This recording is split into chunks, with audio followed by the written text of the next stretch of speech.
We're experiencing terrible weather at the moment.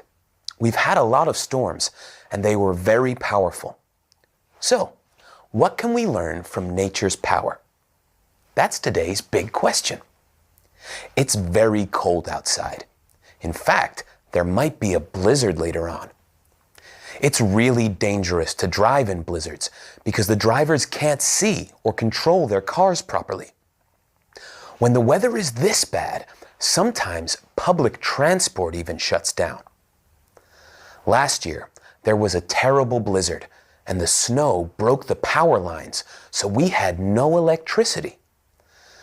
There are many different types of natural disasters, and each type is powerful in its own way. Earthquakes happen when the Earth's plates move against each other, and they can destroy entire cities. Hurricanes are large storms. They're very violent. The wind can blow down everything in its path, and the heavy rain can cause floods. Tornadoes are strong spinning winds of up to 250 miles per hour. All of these natural disasters are very dangerous because they are so powerful. Therefore, it's very important that we are prepared for them. That's why we have warning weather systems. This is the Met Office in the UK. It's the National Weather Forecaster. One of its most important jobs is to predict weather disasters. It began in 1854, and it predicted storms for sailors.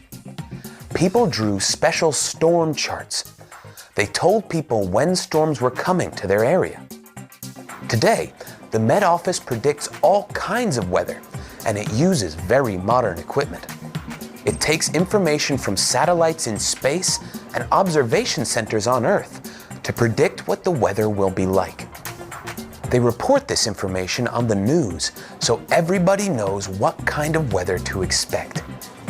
To keep people safe, many countries around the world have offices like the Met. It's very important that we know about natural disasters before they happen so that we can prepare. But what can we do to prepare? Well, in an emergency, we need a lot of supplies because we may not be able to go outside. We need food, water, and medicine. We might need a special storm shelter too. Things like flashlights and sleeping bags are also very useful. But the most important thing we can have is information. During a natural disaster, we need to know what we should do and where we should go. Nature's power is very strong. We can't fight it, so we always need to be prepared. What would you do to prepare?